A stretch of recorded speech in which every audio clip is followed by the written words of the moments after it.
समंदर में यूक्रेन की ताकत बढ़ने वाली है और कैसे बढ़ने वाली है देखिए खबर। ये यूक्रेन को इटली से मिलेगी बड़ी सैन्य मदद। इटली यूक्रेन को देगा माइन हंटर्स और फ्रिगेट्स युद्धपोत।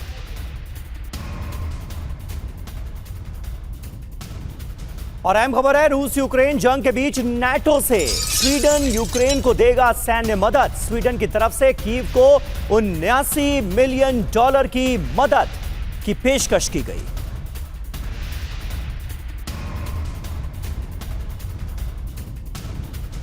और देखिए नाटो से यूक्रेन को बड़ी सैन्य मदद की पेशकश।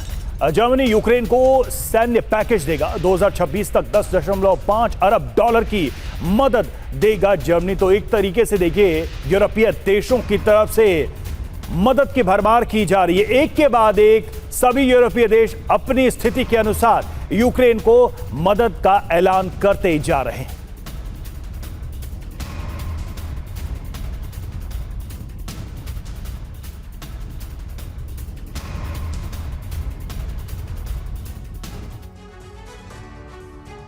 तो देखिए महायुद्ध की बारी, नाटो की बड़ी तैयारी। कुल मिलाकर रूस का जो डर जेलेंस्की ने पूरे यूरोप को दिखाने की कोशिश की थी, कहीं ना कहीं जेलेंस्की अपनी इस कोशिश में कामयाब रहे हैं, ऐसा माना जा सकता है। नाटो से यूक्रेन को देखिए मदद क्या मिल रही है। इटली की बात की जाए, माइन हंटर्स युद्धपोत मिल रहे हैं, फ्रिगेट्स युद्धपोत मिल रहे हैं। स्वीडन भी मदद दे रहा है, $79 मिलियन की मदद दी जाएगी।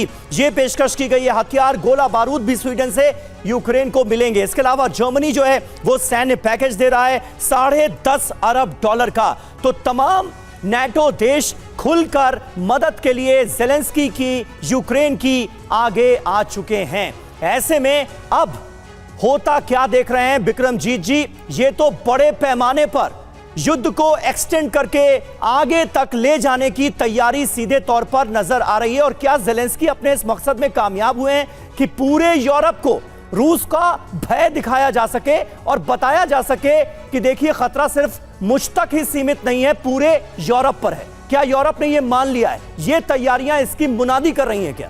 बिल्कुल समीर जी, जो लास्ट जो मीटिंग हुई थी व्हाइट हाउस में, जो ट्रंप जी ने कराई थी, सारे यूरोप के नेता आए थे। आई थिंक वहाँ पे पीस टॉक्स की तो जो बात थी वो तो सफल नहीं हुई, लेकिन 100% जेलेंस्की सफल हुए हैं यूरोप को भयभीत करने में। जिस हिसाब से आप देख रहे हैं एड और ग्रांट की बारिश हो रही है, बिलियंस ऑफ डॉलर्स लोग इस युद्ध में डालने को तैयार हो गए हैं, तो इस हिसाब से तो जेलेंस्की 100% सक्सेसफुल हो गए हैं। लेकिन इसमें आयरनी देखिए बात में कि जेलेंस्की खुद नेटो से एक सुरक्षा गारंटी मांग रहे हैं, लेकिन अपने देश के हथियार भी साथ साथ बेच रहे हैं।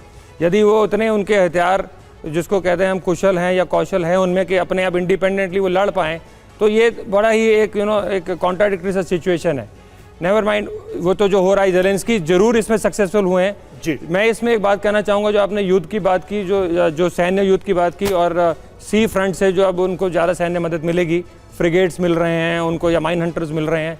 देखिए हमें नहीं भूलना चाहिए कि क्रीमिया क्यों जरूर हमारे इंपॉर्टेंट है रशिया के लिए। वो इसीलिए इंपॉर्टेंट है क्योंकि वो उनके लिए एक मेडिटेरेनियन का सी रूट है। बिल्कुल। और एक फ्लीट उनकी वहां पे है रवि। पुतिन ने प्लस ऑयल एंड गैस के जो रिसोर्सेज जो हैं, क्रीमिया को अपनी प्रतिष्ठा का भी प्रश्न बना लिया था शुरू में ही जब यूक्रेन ने हमले किए थे। और सवाल यह भी है कि क्या जेलेंस्की की ये जीत ट्रंप की हार के तौर पर भी देखी जा सकती है।